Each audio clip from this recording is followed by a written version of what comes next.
بارگاہ میں عرضی لگائی. واقعہ نگاری موجود ہے, ساری صرف اشارہ کریں. رب کی بارگاہ میں عرضی لگائی, میرے مالک میرا جنت میں پڑوسی کون ہوگا؟ یار موسیٰ تمہارا پڑوسی قصائی ہوگا. یا اللہ میں نبی ہوں قصائی. یہ اللہ اس کا پتہ بتا دے, میں اس کا گھر بیٹھنا کہتا ہوں کون ایسا خوش نصیب ہے جو نبی کا بھی کبھی بن گیا, اور وہ بھی قصائی. پہنچ گئے اس گاؤں, اس کی دکان پہنچ گئے. وہ سوچ کاٹ رہا تھا کہ بھائی آج میں تمہارے یہاں مہمان رہنا چاہتا ہوں. تو کہا جی جی تشریف رکھیے تشریف رکھیے, تھوڑا سا گوشت بچا بیچ دیں. بیچ رہا تھا اور کوئی قصائی ہو تو برا نہ مانو, اکثر قصائی گالی گلوچ کرتے ہیں. تو گالی بھی دے رہا تھا اور بول بھی بک رہا تھا, گوشت کاٹ کاٹ کے دے رہا تھا. نہ نماز کا پتہ ہے, نہ روزے کا پتہ ہے, نہ کوئی تقویٰ طہارت دکھ رہی ہے. تعجب ہوتا جا رہا ہے کہ یار کون سی ایسی ادا اس کی بھاگ گئی جو تم نے اس کو میرا پڑوسی جنت میں بنا دیا. بیٹھے رہے, وہ بھی گوشت فروخت کیا, تھوڑا گھر کے لیے بچایا, دکان بند کی, کہا چلیے گھر چلیے. گیا اپنے ہاتھوں سے کھانا بنایا, کھانا تیار ہو گیا. حضرت موسیٰ علیہ السلام بیٹھے تھے. اچھا وہ دیکھنے ہی کے لیے گئے تھے کہ کون سی ادا ہے, کون سا کام ایسا ہے جس کو رب نے اتنا پسند کر لیا.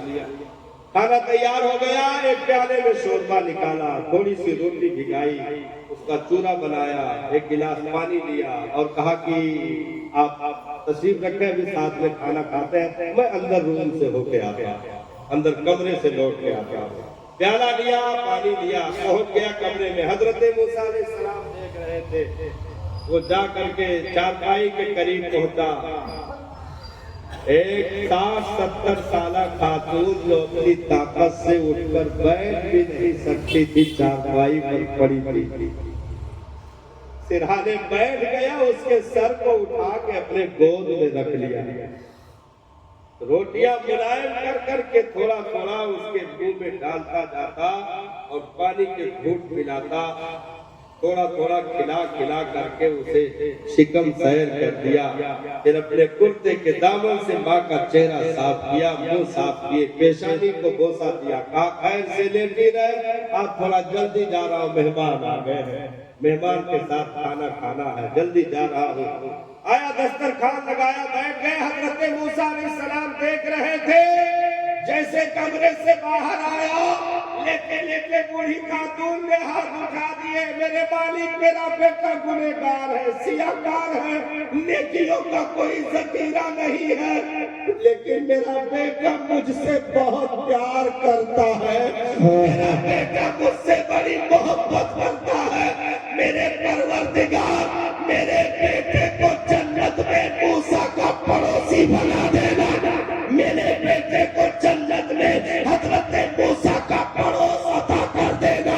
تو دعائیں کروائی نہیں جاتی ہے, ایسا کام کرو کہ دعا زبان سے نکل جائے. اس لیے مرشد کی بارگاہ میں یا کسی عالم امام کی بارگاہ میں ایسا کام کرو صاحب کہ تم کچھ بھی نہ بولو, وہاں سب کچھ سمجھ لیا جائے, سب کچھ سن لیا جائے. کیونکہ جب دعا اپنی طرف سے نکلا کرتی ہے تو دنیا میں کوئی راستہ اسے باب اجابت تک پہنچنے میں رکاوٹ نہیں بن سکتا ہے. کیونکہ کوئی کرائے اور وہ دعا مقبول بھی ہو جائے, اس کی گارنٹی نہیں ہے. لیکن جب دل سے کہتے ہیں از دل خیزت پر دل ریزہ, دل سے نکلے دل تک پہنچتی ہے. اس لیے وہ کام کرو کہ کرم کی بدلیاں برسے, مانگنے سے نہیں ملتا. وہ کام کرو کہ عطا کر دیا جائے. آگے کرم 40 کروڑ سے زائد مسلمان ہاتھ اٹھا کر مانگ رہا ہے, مالک اس مومن کو عزت دے دے, مسلمانوں کو عزت دے دے, مالک قبلے اول کی حفاظت کر دے, مالک والا مظلوم کو بچا لے. ہر ایک طرف سے دعا ہاتھ اٹھا کر کے مانگی جا رہی ہے, لیکن کہیں دور دور تک قبولیت کی سندیں نظر نہیں آ رہی ہے. کیونکہ اس نے ہاتھ تو اٹھا لیا لیکن مسجد کا سجدہ چھوڑ کر دعا کر رہا ہے, نماز چھوڑ کر کے دعا, روزہ چھوڑ کر کے دعا, زبان کو گندگی سے محفوظ نہ کرنے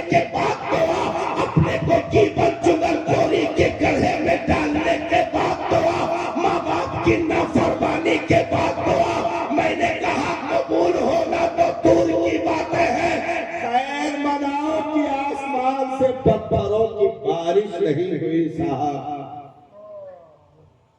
پتھروں کی بارش نہیں ہوئی، پہلے وہ جگر پیدا کرو کہ مانگنے سے پہلے دے دیا جائے۔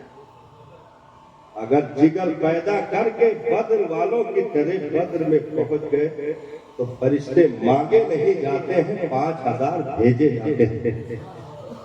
فرشتے مانگے نہیں جاتے ہیں، بھیجے جاتے ہیں، بھیجے جاتے ہیں۔ امت کو دعاؤں کی ضرورت نہیں تھی صاحب کہ امت چیخ چیخ کر کے دعا مانگے، لا لا، صرف کام کرتے جاؤ۔ حضرت ابراہیم سے جبریل نے پوچھا تھا،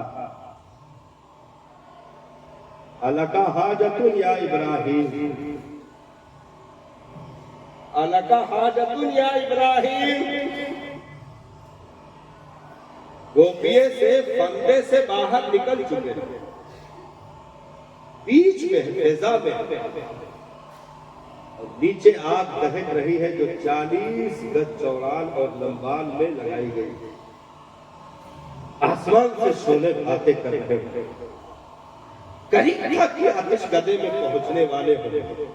گوپیے سے نکلے فضا میں، نیچے آتش گدا، بیچوں بیچ میں جبریل آ گئے، عرض کی الکا حاجت یا ابراہیم،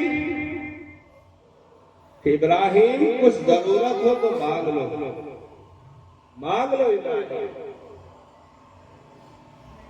کہا ضرورت تو ہے پیارے لیکن تجھ سے نہیں ہے، پہلے تو تو چلا جا، تجھ سے نہیں ہے، ضرورت تو ہے لیکن تجھ سے نہیں ہے۔ تو کہا جس سے ہے اسی سے مانگ لو۔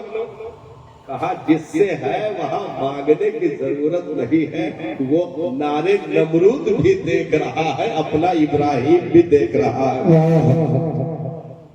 جس سے ہے اس سے مانگنے کی ضرورت نہیں ہے، وہ نمرود کا آتش گدا بھی دیکھ رہا ہے اور اپنے خلیل کو بھی دیکھ رہا ہے، جانتا ہے وہ میرا رب جلیل آگ میں پڑتا ہے اب اس کا خلیل، جبریل میں جس کا شیدائی ہوں، اس چوکھٹ پہ صدائیں لگانے کی ضرورت نہیں پڑتی ہے، وہ تو دلوں کا بھید جاننے والا ہے، وہ تو دلوں کا ترجمان ہے، وہ وجود کے ہر حصے سے واقف ہے، کائنات کے ہر دن کے ہر ذرے سے واقف ہے۔ اس لیے بندو تم سجدوں کو قوت، سجدوں کے ذریعے سے پیشانی کو قوت دے دو، تلاوت کے ذریعے سے دل کو قوت دے دو، تسبیح کے ذریعے سے زبان کو قوت دے دو، اور امام کے پیچھے کھڑے ہو کر وفا کا ثبوت دے دو، روزہ رکھ کر کے قناعت کا ثبوت دے دو، حج کر کے سخاوت کا ثبوت دے دو۔ یہ کام تم صرف آنکھ بند کر کے کر لو،